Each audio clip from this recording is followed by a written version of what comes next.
एक पुस्तक देखी जो भीतर और बाहर लिखी हुई थी, हाँ, भीतर और बाहर लिखी हुई थी, और वह 7 मोहर लगाकर 7 मोहर लगाकर बंद की गई थी। बंद की गई थी। फिर मैंने हाँ, एक बलवंत स्वर्गदूत को देखा जो ऊंचे शब्द से यह प्रचार करता था, बराबर इस पुस्तक के खोलने इस पुस्तक को खोलने और उसकी मोहर तोड़ने के योग्य कौन है? मोहर तोड़ने का योग्य कौन है? परंतु न स्वर्ग में, न स्वर्ग में, न पृथ्वी पर, न पृथ्वी पर, न पृथ्वी के नीचे, न पृथ्वी के नीचे कोई उस पुस्तक को खोलने हाँ, या उस पर दृष्टि डालने के योग्य निकला। हाँ, तब मैं योग्य निकला। तब मैं फूट फूट कर रोने लगा, तब फुट फुट कर रोने लगा, क्योंकि उस पुस्तक के खोलने उस पुस्तक को खोलने या उस पर दृष्टि डालने के दृष्टि डालने की योग्य कोई न मिला। कोई ना मिला। इस पर उन प्राचीनों में से हाँ, एक ने मुझसे कहा, मत रो, देख यहूदा के गोत्र का, यहूदा का गोत्र का वह सिंह जो दाऊद का मूल है, उस पुस्तक को खोलने और उसकी 7 मोहरें तोड़ने के लिए जयवंत हुआ है। आमीन, आमीन। हालेलुया, बोलो हालेलुया। हालेलुया। अभी ये 7 मोहर के बारे में मैं फिर से बताना चाहता हूँ। ये 7 मोहर क्या है? ये 7 मोहर और खोलने वाला कौन है? प्रभु यीशु मसीह। आमीन। अभी कौन कर रहा है? ये प्रभु यीशु मसीह ये 7 मोहरों को खोल रहा है। क्यों कर रहा है? क्यों खोल रहा है? सबसे इंपॉर्टेंट बात, हम लोग जानते हैं ये सब अभी वो जमाने के अंदर, आपको मालूम है जब दानियल कहता है, अगर हम 9 में 2 और 3 दानियल की कलम में अगर हम जाते हैं, 2 और 3 वचन को अगर हम देखते हैं, ध्यान देना, उसके राज्य के पहले वर्ष में हाँ, मुझ दानियल ने शास्त्र के द्वारा समझ लिया कि यरूशलेम की उजड़ी हुई दशा हाँ, यहोवा के उस वचन के अनुसार हाँ, जो यिर्मयाह नबी के पास पहुंचा था, कुछ वर्षों के बीतने पर अर्थात 70 वर्ष के बाद पूरी हो जाएंगे। तब मैं अपना मुख प्रभु परमेश्वर की ओर करके गिड़गिड़ाहट के साथ प्रार्थना करने लगा और उपवास कर टाट पहने राख में बैठकर वरदान मांगने लगा। आमीन। अभी जरा ध्यान देना, अभी यहाँ पे दानियल को अगर हम देखते हैं, और दानियल किसका चैप्टर पढ़ रहा था? यिर्मयाह नबी का। जरा ध्यान दो, दानियल किसकी कलम पढ़ रहा है? यिर्मयाह नबी का। और यिर्मयाह का जो भविष्यवाणी को देखते हुए, सुनते हुए, पढ़ते हुए क्या कर रहा वो? उसके जी में जी नहीं आ रहा। बाइबल बोलता है उसका जी में जी ना रहा, इतना कपकपानी लगने लगा। अगर आप 10, 8, 9 के अंदर पढ़ेंगे दानियल के कलाम में, वहां पे भी वही बोलता है, वहां पे भी यही कलाम बोलता है कि उसने 21 दिन तक उपवास करने लगा। क्या करने लगा? आज मैं आपको दर्शन के बारे में बता रहा हूं, आपको कैसा होना चाहिए। जो यूहन्ना ने जो दर्शन देखा, 12:4 के अंदर लिखा है, दानियल इस बात को जानना चाहता है, तो बोला, देख दानियल, मैं अंत के समय में मैं बताऊंगा। क्या बोलता है? ये सब बातें कब घटेगी? अंत के दिन में होगा। अभी तो बंद रख। आज हम लोग अंत के दिनों में आ चुका है और अंतिम दिनों के अंदर हम लोग खड़े हैं। जरा सोचने की बातें है।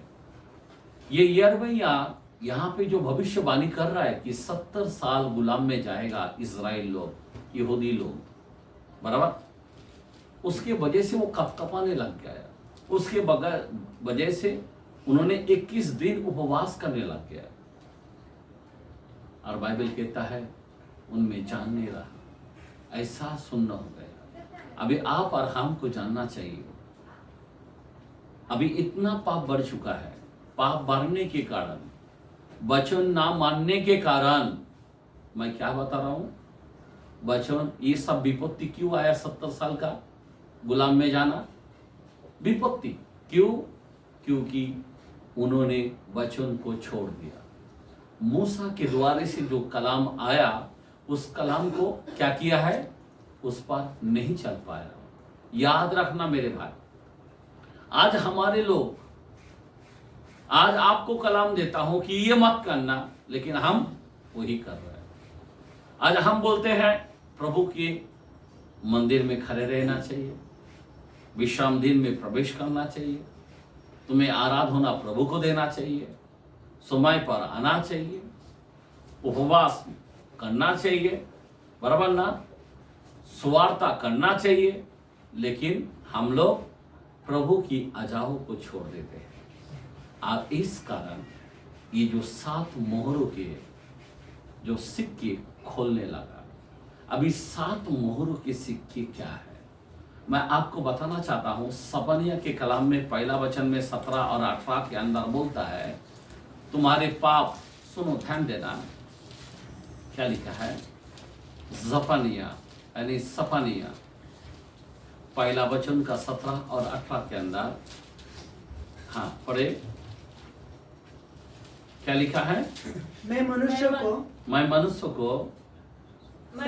को संकट में डालूंगा, मैं मनुष्य को संकट में डालूंगा, और वे अंधों के समान चलेंगे, अंधे के समान चलेगा। हेलो, कैसा चलेगा? मनुष्य को हम बताएंगे, लेकिन फिर भी वो अंधे की तरह चलेगा। कान होते भी वो बहरा बन जाएगा, आंख होते हुए भी वो अंधा जैसा हो जाएगा। आगे बढ़ो। क्योंकि उन्होंने यहोवा के विरुद्ध पाप किया है। क्या कर रहा है? आज लोग जो है, मैं बताना चाहता हूं, वो पाप पर पाप करते जाएगा। उसको कलाम की बातें अच्छा नहीं लगेगा, भले बातें अच्छा नहीं लगेगा, दुनियादारी की बातें बोलो, उतावली हो जाएगा, वो खुश हो जाएगा। समझे बात? लेकिन प्रभु की बातें उनको अच्छा नहीं लगेगा।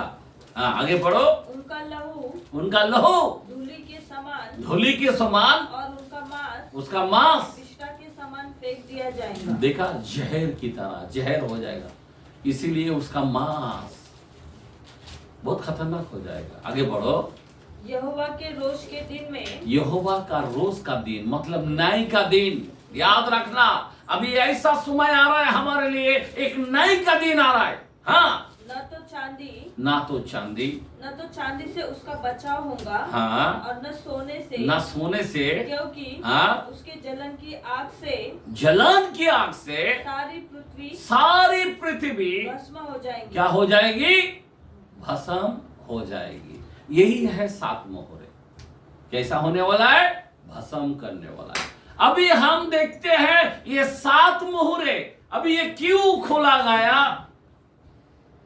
क्यों यूहन्ना देख के रोया? अभी आप जरा जानो। यीशु मसीह ने तो कहा यूहन्ना 16:33 के अंदर, मैंने संसार को जीत लिया, इसलिए तुम ढाढ़स बांधो। ऐसा नहीं बोलता, अरे मैंने पूरी तरह से खत्म कर दिया, आप कोई टेंशन नहीं है, ऐसा नहीं बोला। ढाढ़स बांधो बोला, खड़े रहो, मजबूत, तैयार हो जाओ। समझे बात? मेरा आनंद तुम में बने रहे, प्रभु का आनंद। आज उस आनंद को हमें जानना चाहिए। मैं आपको डराने के लिए वचन नहीं दे रहा हूं, मैं आपको तैयार होने के लिए वचन दे रहा हूं। आमीन, हालेलुया।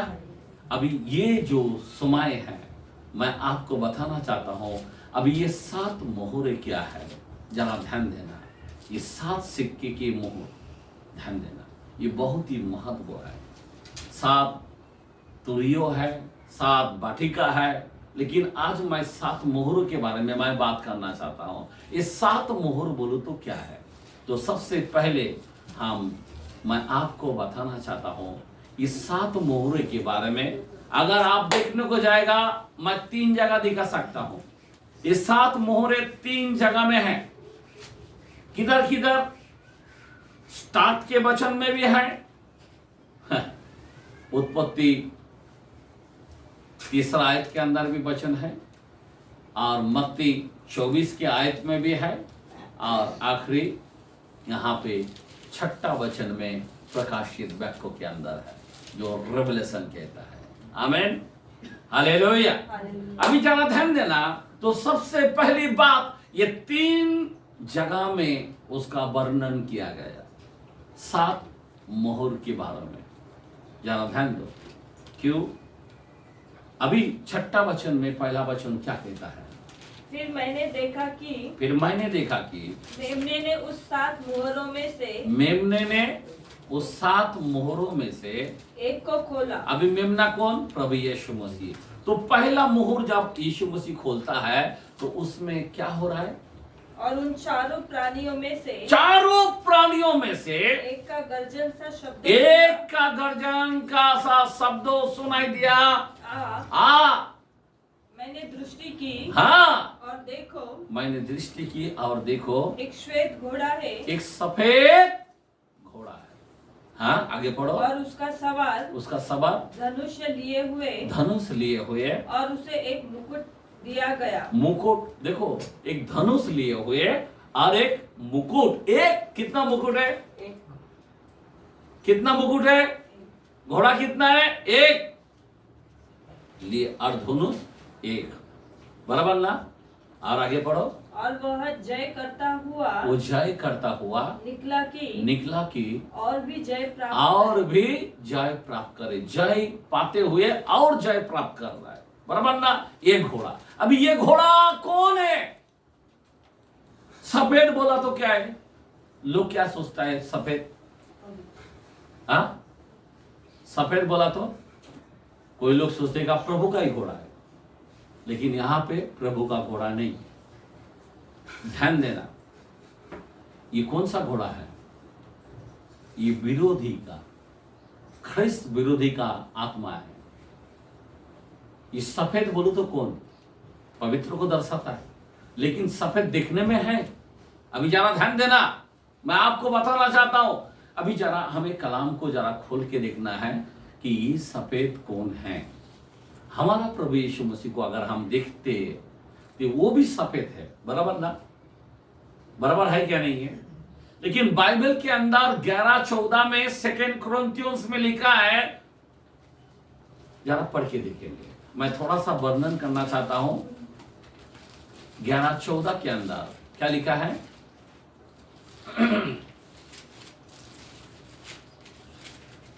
सेकेंड, वहां पे वचन को हाथ रखेंगे। यह कुछ अचंभ की बात नहीं, क्योंकि शैतान आप भी ज्योतिमय स्वर्गदूत का रूप धारण करता है। समझे बात? अभी जरा ध्यान देना, किसका रूप धारण करेगा? ज्योतिमय, बराबर ना? अभी आप यदन बाग के अंदर आपको मालूम है शैतान ने क्या किया? किसका तो भी रूप धारण किया। सांप के पास गया और सांप घरेले, क्या था वो? घरेले पशु था। शैतान कैसे एंट्री करेगा? रूप धारण किया। मैं आपको बताना चाहता हूं, बराबर ना? उत्पत्ति 3 के अंदर 1 से 6 के अंदर पड़ेगा ना, वहां पे भी यदन बाग के अंदर शैतान सांप के पास गया, सांप के थ्रू से अंदर एंट्री किया। उसको इतना चालाकी से काम किया। सेम पोजीशन है। इसीलिए मत्ती के कलाम के अंदर भी 24:3 और 4 के अंदर अगर हम पढ़ते हैं, वहां पे बोलता, जब वह जैतून पहाड़ पर बैठा तो चेलों ने एकांत में उसके पास आकर कहा, हमें बता कि ये बातें कब होगी? तेरे आने का और जगत के अंत का क्या चिन्ह होगा? यीशु ने उनको उत्तर दिया। अभी सुन लो, यीशु ने उनको उत्तर दिया, सावधान रहो। अभी देखो यहाँ पे क्या बोला है? सावधान रहो। आमीन। और आगे, कोई तुम्हें भरमाने न पाए। वहां पे यदन वाटिका के अंदर क्या किया? भरमाने लग गया। आमीन। आगे पढ़ो। क्योंकि बहुत से ऐसे होंगे जो मेरे नाम से आकर कहेंगे, मेरे नाम से आकर कहेंगे, मैं मसीहा हूँ, मैं मसीहा हूँ, और बहुतों को भरमाएगा। बराबर, रूप धारण करने वाला है। अभी ये सफेद घोड़ा कौन है? अभी यहाँ पे जो हम पढ़ रहे, बहुत से मैंने प्रचार सुना है, बहुत से लोग बोलता है अरे ये बहुत बड़ा काम करने वाला।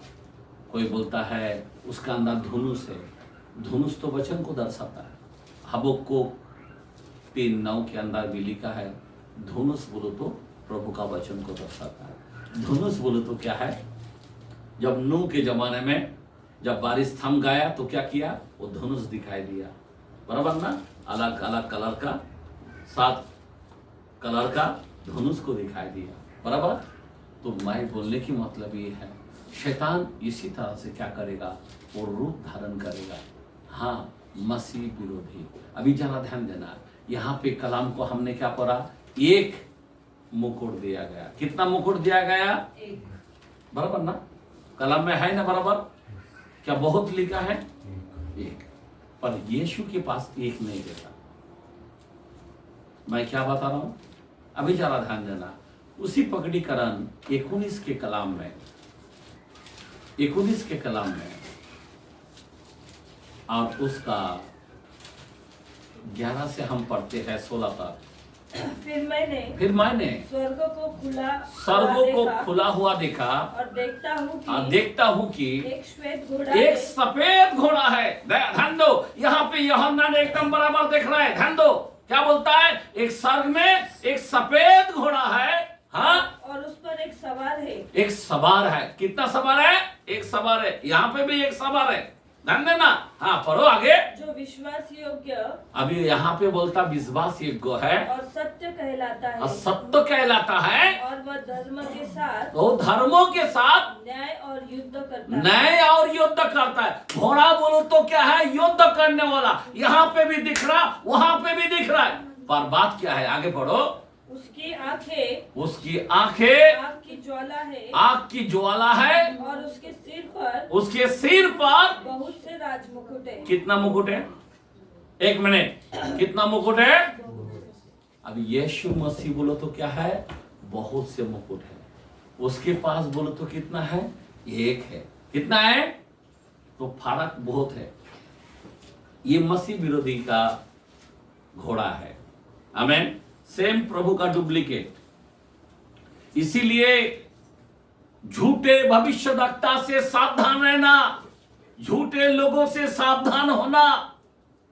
मैं आपको क्या बताऊं, बहुत से झूठे लोग खड़े होंगे, बहुत से झूठे विरोधी लोग खड़े रहेंगे।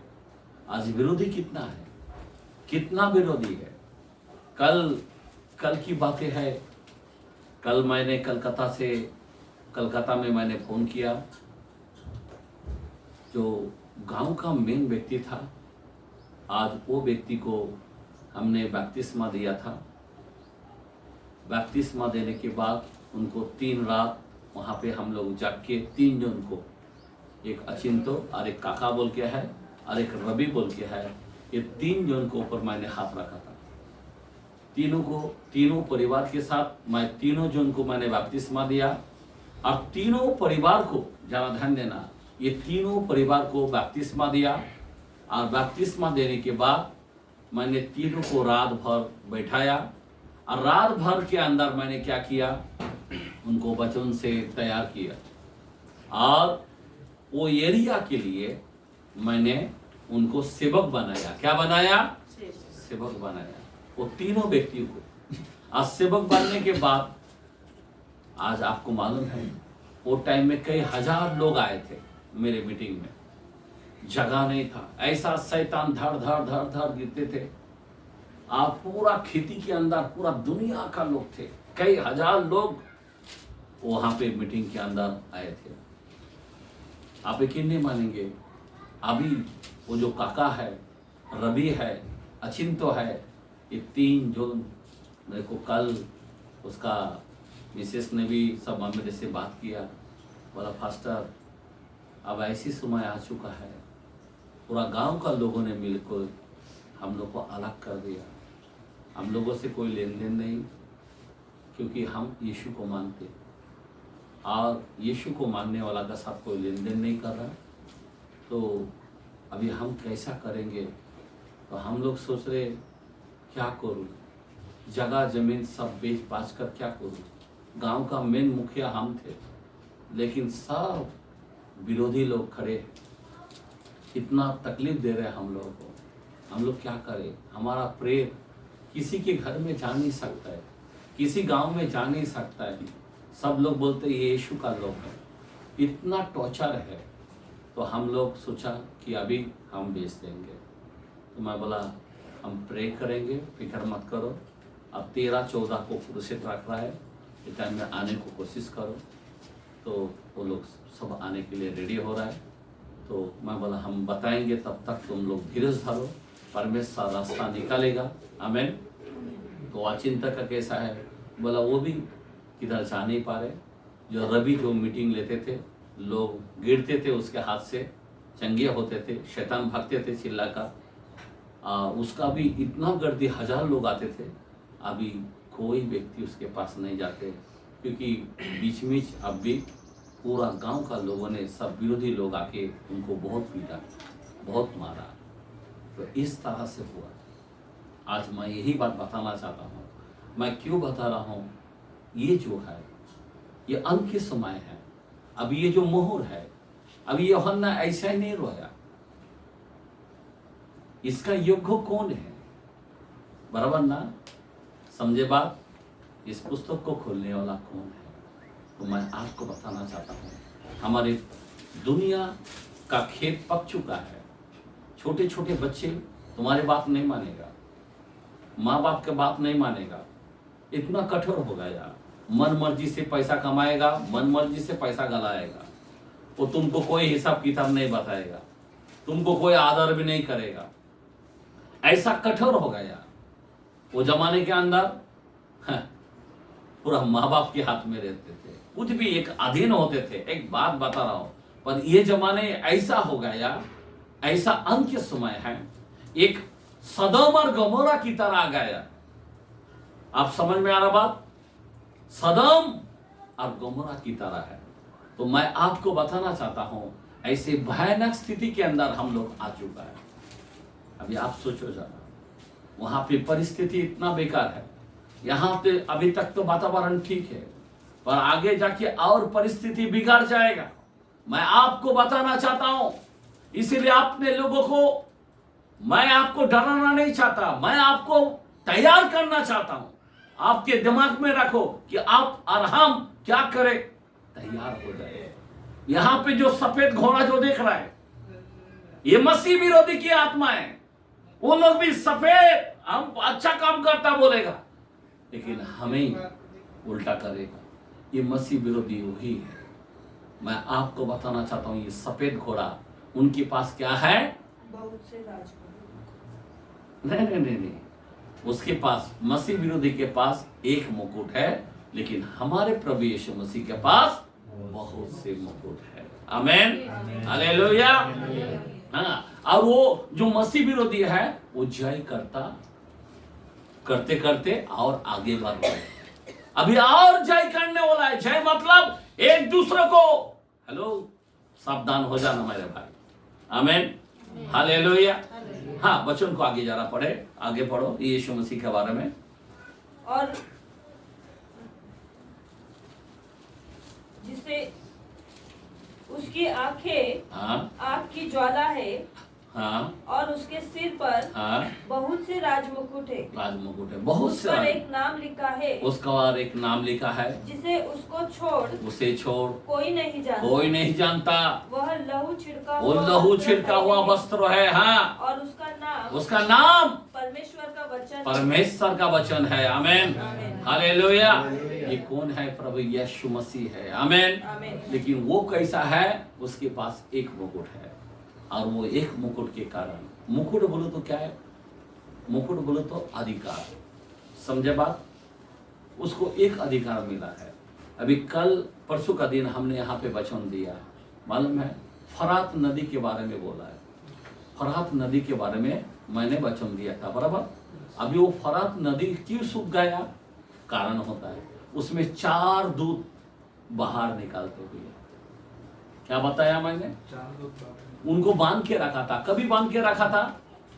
जब मनुष्य के पुत्री के साथ जब गलत किया ना, उस समय वो पानी के नीचे उसको बांध दिया था।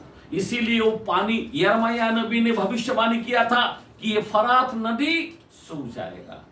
बराबर ना? आज जैसा सूख गया, अभी जमीन में से आवाज आ रहा है। क्यों? वो साकली खोलने वाला है। और वो 4 अभी दूतों को कोई बांधता है क्या? मिकाएल दूत को बांध सकता है? गब्रियल को बांध सकता है क्या? कौन सा बांधने वाला? कौन सा लोग होते? फरिश्ते होता है क्या? फरिश्ते है, पर ये दुष्ट फरिश्ते है। समझे बात? जो ऊपर से नीचे गिरा दिया गया था वो दूत था, और वो दूत ने क्या किया है? मनुष्य की पुत्रियों के साथ गलत किया, पूरा सृष्टि को बिगाड़ दिया था। इसीलिए खुदा ने पानी के नीचे उसको फरात नदी के नीचे गाड़ दिया था। मैंने कलाम कल खोल के बताया, आज मैं नहीं बताऊंगा। आप लोग आते नहीं तो मैं क्या करूं? Praise the Lord, hallelujah. और वो 4 दूत, मालूम है, हर मगदान का वहां पे लेके सब राजाओं को, ये सब जो क्या बोलते हैं, राज्य राज्यों में जाकर, हर एक देश में जाकर राजाओं को इकट्ठा करेगा। और उसका जो फौज है 20 करोड़, कितना? वो 4 जून 20 करोड़ को लेकर मनुष्य में से 1/3 को खत्म करेगा। मनुष्य का 1/3 4 है, 800 करोड़ है, तो उसमें 200 करोड़ को अकेला वो लोग खत्म कर देगा। मैं आपको घबराने के लिए नहीं बोलता हूं। आप 8 का 13, 14, 15, 16 वचन पगड़ीकरण पढ़ लेना। आमीन। पर विषय मैं उसका नहीं बोल रहा हूं। विषय मैं अभी 7 मोहर के सिक्के, उसके बारे में मैं आपसे बात कर रहा हूं। समझ में आ रहा बात? इतना खतरनाक समय आ चुका है। अभी वैसे दिनों में तो हमें नहीं जाना, इसीलिए मैं आपको तैयार होने के लिए बोल रहा हूं। अभी ये जो विरोधी जो घोड़ा जो आ रहा है, ये जय करता प्राप्त करते जा रहा है। जय करता मतलब लगातार आगे बढ़ते जा रहा है। अभी बढ़ते बढ़ते तुम्हारे गर्दन तक आने वाला है। समझ में आ रहा बात? हम लोग देख रहा है, हम लोग सुन रहा है, उधर हो रहा, उधर हो रहा, उधर हो रहा, तुम्हारे ताक आ जाएगा। जय करते करते ये वही घोड़ा है। आमीन। समझ में आ रहा बात? समझ में आ रहा बात? ये वो घोड़ा है, उसको एक अधिकार दिया गया। यीशु नहीं है वो। सफेद घोड़ा बोलो तो यीशु नहीं है ये। कुछ लोग उसको यीशु के बारे में सोचता है, अरे सफेद बोलो तो पवित्र। नहीं, वो पवित्र घोड़ा नहीं है, ये अलग घोड़ा है। ये मसीह विरोधी आत्मा, सेम मसीह की तरह है। ओहो देखने में अच्छा है, ओ बहुत, लेकिन ऐसे विरोधी आत्मा इस संसार में काम करेगा। मैं आपको बताना चाहता हूं, आज विरोधी जाति, यीशु मसीह ने क्या बोला है? जाति जाति पर 6-7 के अंदर मत्ती में क्या बोलता है? 24 के अंदर 6-7 में क्या बोलता है? वो जाति जाति पर राज्य करेगा, लड़ाई और झगड़ा होगा। हेलो, क्या बोल रहा है? बोला है या नहीं बोला है? आज कहां तक आप खड़े हैं? आप आपके न्यूज के अंदर नहीं देख रहे? जाति जाति पर नहीं हो रहा है, राज्यों राज्यों पर नहीं हो रहा है। हेलो, आज ये राज्य वो राज्य, ये जाति वो जाति नहीं हो रहा है क्या? आप कानों में सुन रहे या नहीं सुन रहे? ये भविष्यवाणी क्यों किया है? ये 7 मोहर के बारे में, अभी 7 मोहर के बारे में ये सब खुल गए। हेलो, समझ में आ रहा बात? बाइबल के कलाम खुल गए, ये घोड़ा निकल पड़ा है। समझे बात? यही है 7 मोहर। आमीन, हालेलुया, हालेलुया। यदन वाक्य के अंदर वही हुआ, 3 आयत के अंदर उत्पत्ति में वही हुआ। मैं आपको बताना चाहता हूं, तो ये सब लड़ाई झगड़ा, इसका उसका, यही है मोहर के सिक्के। याद रखना, आगे बढ़ो, कलाम को हम 6 वचन को हम पढ़ रहे, हम दूसरा घोड़े में जाते हैं। अभी जरा ध्यान देना, ये आया क्या करने का? यह प्राप्त करने आया। ये कौन है? पहला घोड़ा मसीह विरोधी, आमेन। अभी दूसरा घोड़ा कौन है? पढ़ो। जब उसने दूसरी मोहर खोली, जब दूसरा मोहर खोली, तो मैंने दूसरे प्राणी को यह कहते सुना, आ। फिर एक और घोड़ा निकला, जो लाल रंग का था। हेलो, कौन सा रंग का था? लाल रंग का था। उसके सवार को यह अधिकार दिया गया। अभी यहाँ पे भी अधिकार दिया कि पृथ्वी पर से मेल उठा ले। क्या उठा ले? मेल उठा ले, ताकि लोग एक दूसरे का वध करे। क्या करे? वध करे। और उसे एक बड़ी तलवार दी गई। और उसे एक बड़ी तलवार दिया गया। अभी जरा ध्यान देना, तलवार दिया गया। तलवार बोलो तो ऐसा कड़क वचन याद रखना, बड़ी तलवार है। अभी मेल उठा ले। अभी ये घोड़ा बोलो तो, रेड बोलो तो क्या है? 1:18 के अंदर ऐसा में बोलता है, तुम्हारे पाप चाहे लाल रत्नों की क्यों ना हो, पाप को लाल कहा गया। तो इसका मतलब क्या है? ये लाल घोड़ा बोलो तो क्या है? अभी का जमाने में पाप को दर्शाता है। क्या दर्शाता है? लाल बोलो तो क्या है? डेंजर्स को दर्शाता है। लाल बोलो तो क्या है? खून को दर्शाता है। समझे बात? तो एक दूसरे को वध करने वाला है। वध मतलब मर्डर करने वाला है। आज क्या देख रहा है? ये मर गया, क्या ऐसा हो गया? मर्डर किया। उधर क्या किया? मर्डर किया। आज वही हो रहा है। मैं आपको बताना चाहता हूं, आज ये मोहर आपकी नजर में दिखाई दे रहा है या नहीं दे रहा है? मोहर खोला है या नहीं खोला है? ये कलाम कभी लिखा? 2000 साल पहले। ध्यान देना, दानियल को बोला तू बंद रख, अभी तेरे को समझ नहीं, मैं अंत के समय ये मोहर खोलूंगा। अंत के समय, अंतिम दिन में ये मोहर को खोलेगा। अभी कितना खतरनाक है। यूहन्ना ने जब देखा तो रोने लगा फुट फुट कर। दानियल ने जब 70 साल का गुलामी के बारे में देखा तो अपने आप को कंट्रोल करने लग गया, जान में जान ना रहा, यहाँ तक 21 दिन का उपवास करने लग गए। आज आपका और हमारे बारी है। ये मोहर के बारे में आप जान रहे हैं, आप क्या करोगे? आपका आत्मिक आगे का योजना क्या है? क्या पाप करते रहोगे? क्या जैसा है वैसे चलते रहोगे? क्या ठंडा होकर चलोगे? मैं आपको बताना चाहता हूं, आज आपको कितना कपकपाने होना चाहिए। 3:16 के अंदर हबक्कुक में वो बोलता है कि मैं ये सब बातें सुनते हुए मेरे कलेजा कांप उठा, मैं अपने आप रोक नहीं पाया, मैं थरथराने लगा, मेरा होंठ कपकपाने लगने लगा। मेरे भाई, मेरे बहन, मैं आपको बताना चाहता हूं, ऐसी खतरनाक समय में हम लोग आ पड़े हैं। आमीन। समझे बात? इस 7 मोहरों में से दूसरा मोहर के बारे में हम जान रहे हैं। मेल को उठा ले। आपको मालूम है मेल नहीं है। मेल मतलब क्या है? शांति। किसी के घर में शांति नहीं रहेगा, उठाना करता रहेगा। कोई पाप के अंदर है ना, वो पाप छोड़ेगा ही नहीं है। मैं आपको रियल बोलता हूं, जो नशा करता वो छोड़ेगा नहीं है, जो चोरी करता वो छोड़ेगा नहीं है, जो व्यभिचार करता छोड़ेगा नहीं है, जो गंदा काम करता वो करते ही रहेगा। क्योंकि बाइबल भविष्यवाणी किया, पौलुस ने भी यही बात बोला 3 आयत के अंदर, 2 तिमुथी के अंदर बोला कि अंतिम दिन कठिन समय आएगा, ना माया रहित, ना दार रहित, ना समा रहित, बल्कि अपने आप को आकड़ में चलेगा, दीठ में चलेगा, घमंड में चलेगा। इस तरह से लोग रहेगा। चोरी करता तो चोरी करते रहेगा, माँ बाप का आजा बिल्कुल नहीं मानने वाला, ऐसा कलाम बोलता है। मैं आपको बताना चाहता हूं, ये सारे, ये जो सील के बारे में, 7 मोहर के बारे में जो आज हम सुन रहे, ये कोई मामूली बात नहीं। इससे पहले भी मैंने बताया, आज वापस बता रहा हूं कि आपने लोगों की आंख खोल रहा नहीं है। बार बार मैं बता रहा हूं कि हमारे गर्दन तक एक दिन आ जाएगा। अभी कलकत्ता में जाके मैं उन लोगों को तैयार किया, उन लोगों को फास्टर का दीक्षा दिया।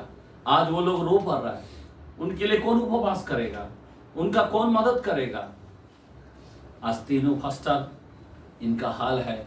सोचो उनकी खेती बाड़ी है, सोचो उनके पास जो मेन गांव का मुखिया था, उनको हमने बपतिस्मा दिया, उनको हमने फास्टर का दीक्षा दिया। कितना लोग उसको मानते थे, आज सारा लोग विरोधी हो गए। जाति जाति पर राज्य करेगा, राज्य राज्य पर चढ़ाई करेगा। किसके लिए? यीशु नाम के लिए। किसके लिए? यीशु नाम के लिए। यीशु कौन है? वो हमारे पापों के लिए मरा। यीशु कौन है? हमें बचाने के लिए आया। आमीन। आज हम लोग उसके विरोध में जा रहे हैं। मैं आपको बताना चाहता हूँ, यीशु राजाओं का राजा है, यीशु प्रभुओं का प्रभु है। तो मेरा बोलने की मतलब यही है, ये दूसरा घोड़ा जो है, ये क्या करता है? मेल को उठा लेता है।